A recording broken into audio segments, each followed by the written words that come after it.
dit Noël, dit messe de Noël, évidemment. Pas de distanciation sociale, pas de jauge.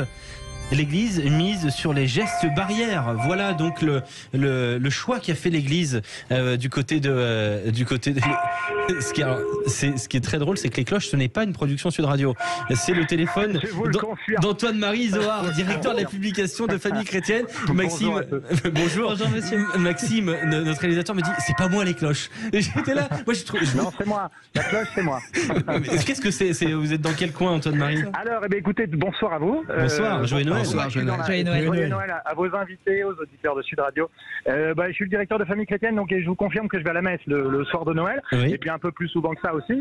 Mais ce que je voulais vous dire, c'est que je suis dans une petite banlieue, dans la banlieue de Bordeaux, dans le sud-ouest, et en famille, et que la messe va commencer dans un petit quart d'heure. Vous m'appelez avant. La messe, c'est la première messe du soir. Ici, il y a 4 ou 5 messes dans le quartier, enfin dans les 2-3 villages du coin. Ça désemplit pas. Donc c'était un peu votre question, je crois, c'est ça? Oui, on se posait la question justement aussi de la fréquentation, tout à fait, et des choix, des mesures sanitaires de l'Église, parce que c'est vrai que personne n'oblige aujourd'hui les églises à demander le pass sanitaire, Antoine-Marie Zohar. Il n'y a pas de jauge. Je crois que c'est effectivement ce qu'il faut dire. Vous disiez tout à l'heure, l'Église a choisi d'eux. Non, de fait, c'est pas l'Église qui a choisi d'eux, c'est le Conseil d'État il y a plusieurs mois déjà. Vous vous souvenez peut-être qu'au moment du grand confinement, il y a eu une interdiction de célébrer les messes. Il y a eu un petit ras-le-bol des fidèles qui ont dit écoutez, nous on est prudents, vaccinés dès lors maintenant, ça c'est le cas pour beaucoup. Il n'y a effectivement pas de passe sanitaire à l'entrée, mais je peux vous rassurer, quand je suis entré tout à l'heure, marqué une petite place dans un coin avec mes enfants, mon épouse et ma belle-maman, eh bien on est rentré, on nous a distribué du gel hydroalcoolique, nous avions tous un masque.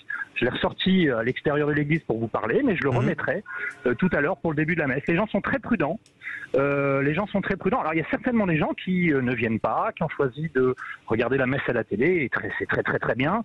S'ils peuvent vivre, je vous entendais débattre tout à l'heure sur les cadeaux de Noël. Oui. Moi je suis impatient évidemment de déballer les cadeaux tout à l'heure, mes enfants certainement un peu plus, mais le cadeau de ce soir pour moi en tout cas, c'est ce petit Jésus qui va naître dans la crèche. Je sais que c'est pas, voilà, c'est une série dont on connaît la fin, mais je suis impatient de revivre ce moment-là avec beaucoup de fidèles, et donc voilà, donc on va y aller quoi, sans peur, en faisant attention. En faisant attention. C'est vrai que on s'est rendu compte que finalement cette fois-ci le gouvernement n'a pas pris de mesures particulières pour les établissements religieux. Est-ce que vous comprenez cette liberté accordée justement à ces établissements demain, s'il y a une église qui dit on veut qu'il y ait une jauge, on veut qu'il y ait une distanciation, c'est applicable, ça peut être appliqué localement. Si le gouvernement le demande, si l'État le demande, l'Église le fera. Elle l'a fait. Mais là, le gouvernement n'a rien demandé.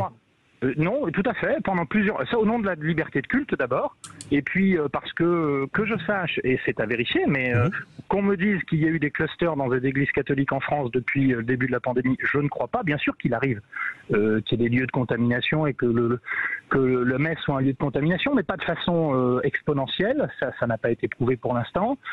Sachez que par exemple, il y a un geste pour ceux qui connaissent un peu la messe, mais pour ceux qui sont des habitués, il y a un geste qui est le geste de la paix du Christ, où on se serre la main pour se transmettre la paix du Christ pendant la messe. Ce geste-là, lui, n'est plus en usage depuis le début de la pandémie. C'est une prudence évidente. On est beaucoup plus prudent. Au besoin, à la sortie de la messe, on se fait un check comme en famille, du coude ou du poing. Mais voilà, il n'y a pas de restriction particulière. Mais une fois de plus, si l'État, le gouvernement devait l'imposer, on le ferait, comme on l'a fait il y a plusieurs mois déjà.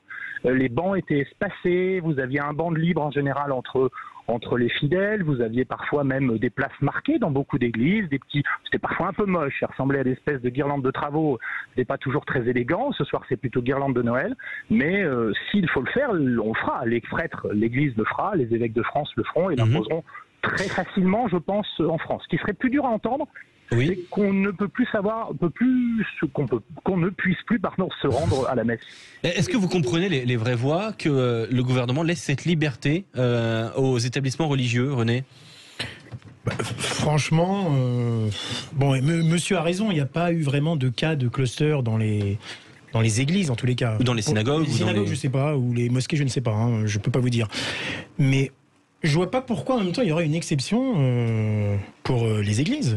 Pourquoi le gouvernement n'a pas imposé quand même, vu le contexte actuel. Je parle du contexte actuel. Le moment a l'air très tendu. au niveau sanitaire. Ça va peut-être tomber lundi. Il y a un conseil de défense lundi, un conseil de défense sanitaire.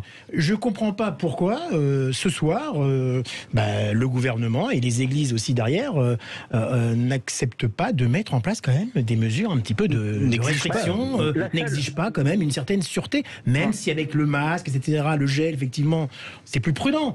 Enfin non, je ne suis pas d'accord moi avec cette absence de contraintes concernant les églises et aussi les synagogues ou les mosquées, attention. Bien sûr. Antoine Marie-Ézoard, est-ce qu'il aurait fallu classer les établissements religieux comme des zones à risque, notamment dans cette période à risque, justement? Écoutez, une fois de plus, parce qu'il n'y a pas d'expérience négative, et je crois qu'on est tous d'accord là-dessus, à part effectivement, et les auditeurs sont... Mais excusez-moi monsieur, on est sûr de ça qu'il n'y ait pas de cluster dans les églises, etc. Par exemple, je sais que dans les synagogues, il y a eu des clusters. Non, mais de reconnu, d'annoncer, de médiatiser, pas que je sache. Donc, je fais confiance aux uns et aux autres. La seule chose dont on a mémoire, c'est au tout début de la pandémie, et ça avait été très, très médiatisé. C'était un rassemblement évangélique dans l'Est de la France. Mais à cette époque-là, on était tout au début de la pandémie. Il n'y avait pas de masque. C'était un des premiers clusters, d'ailleurs, monsieur. Donc, et c'est effectivement les premiers clusters. Bon. Et là, l'idée n'est pas de taper sur les frères évangéliques et protestants, c'est pas la question. La question, c'est de dire, s'il y a besoin, on le fera. Vous allez au cinéma, on vous demande aujourd'hui un pass sanitaire, mais vous passez 2h30 ou 2 heures dans la salle de cinéma. La seule chose, effectivement, qui aurait pu être demandée, qui sera peut-être dans les semaines qui viennent, ça serait pas complètement incohérent, c'est de demander un pass sanitaire. Ça va faire râler un peu dans certains rangs, mais je pense que c'est pas du tout impossible, effectivement. Mais vous allez au cinéma, vous enfermez 2h30 dans une salle ou 2 heures dans une salle de cinéma, à part le pass sanitaire et le fait de porter un masque, on vous demande rien d'autre. C'est pas plus dangereux ou moins dangereux d'aller dans un supermarché ou d'aller dans une église. Lucas Krief, on a quand même la sensation que l'État marche un peu sur des œufs avec les établissements religieux et cette zone sanitaire là, c'est pas évident. C'est probable. Mais je crois qu'en cette période de fin d'année, il était important peut-être de relâcher un peu la pression. La messe de Noël, c'est quand même un moment important pour la religion chrétienne. Donc je crois que je pense que si on avait effectivement bridé les gens pour ne pas aller à la messe, ça aurait terni un peu l'image de Noël. Donc il y a une responsabilité personnelle. Je pense que les gens sont suffisamment adultes pour ceux qui sont contaminés, ceux qui sont cas contact, de ne pas aller à la messe. Donc je pense qu'à mon avis, il fallait ouvrir cette soupape de sécurité et à un moment donné donner la possibilité aux gens de se recueillir et de partager un instant qui est un instant de communion. Moi j'ai assisté une fois à la messe de Noël. J'étais tout petit parce que je suis pas de confession chrétienne et c'est quelque chose qui est quand même très important. Voilà, donc dans la religion chrétienne, et je crois que supprimer ce moment, en tout cas le museler, ça aurait été un dommage. Mais c'est vrai que le gouvernement marche sur les œufs. Je suis d'accord avec toi, Alexandre. Mais d'ailleurs, il y a eu, alors c'est un exemple dans un autre État, mais en Israël, il y avait quand même ce sujet très fort du couvre-feu qui avait été mis en pause. La construction de cette idée-là du couvre-feu a été mis en pause juste avant Hanouka, par exemple. On sent que la religion peut parfois aussi prendre le pas sur les mesures politiques. Ou nécessaire au bien-être sanitaire. On peut le comprendre, ça? Est-ce qu'on peut l'accepter aussi que la religion parfois peut prendre un petit peu on va dire la dominance sur ce genre de sujet, Caroline? Oui, je l'entends. Alors moi, je vais rejoindre monsieur ainsi que mes collègues. Antoine Marie-Ézoard, directeur de la rédaction de Famille Chrétienne. Pardon, parce que je pense qu'il y a une compréhension particulière en cette période. Et puis, quand même...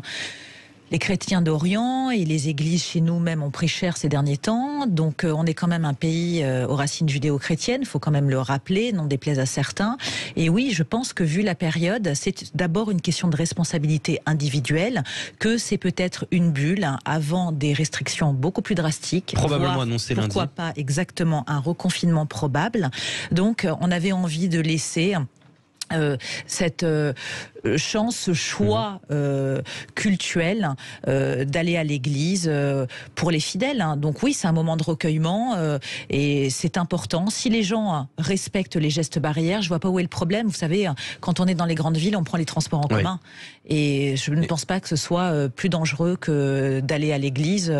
Voilà, donc une fois de plus, il faut appeler à la responsabilité de chacun. C'est du bon sens. On sait qu'on est dans une période très compliquée, mais on a le droit aussi de souffler en cette période, parce que c'est la trève quand même des confiseurs, et nous sommes dans un pays malgré tout chrétiens. Et le monseigneur Patrick Chauvet, recteur de la cathédrale Notre-Dame de Paris, qui déclarait ce matin au micro de LCI, au vu justement de l'annonce de ce conseil de défense sanitaire qui aura lieu lundi, il disait: il faudra peut-être de nouveau séparer les chaises, je crains aussi le couvre-feu, mais voilà, ce qu'il faut noter, c'est que dans une telle crise, il faut absolument des lieux de paix et de ressourcement. Voilà ses déclarations ce matin au micro de LCI. Merci beaucoup Antoine Marizouard. Je vous rejoins sur le fait qu'on est responsable, et puis je vous le dis, moi je suis qu'à contact. Je suis contact de Jésus. Joli. C'est un risque à prendre pour l'État. Je l'attendais pas du tout. Je m'y attendais pas du tout. Mais je ne serais pas allé à l'église en revanche. Voilà. Joyeux Noël à vous. Joyeux Noël. Joyeux Noël, monsieur. On continue dans l'esprit Noël, puisqu'on va vous faire gagner. Joyeux Noël avec Sud Radio. On va vous offrir évidemment encore une fois un cadeau juste avant ce réveillon, un cadeau Sud Radio pour jouer. C'est extrêmement simple. 0826 300 300 0826 300 300. C'est Ronnie d'ailleurs qui va choisir un chiffre entre 10 et 20. Tiens. Entre 10 et 20, 16. Eh bien c'est le 16e appel qui gagnera ce cadeau offert par Sud Radio dans quelques minutes. On se retrouve dans un instant.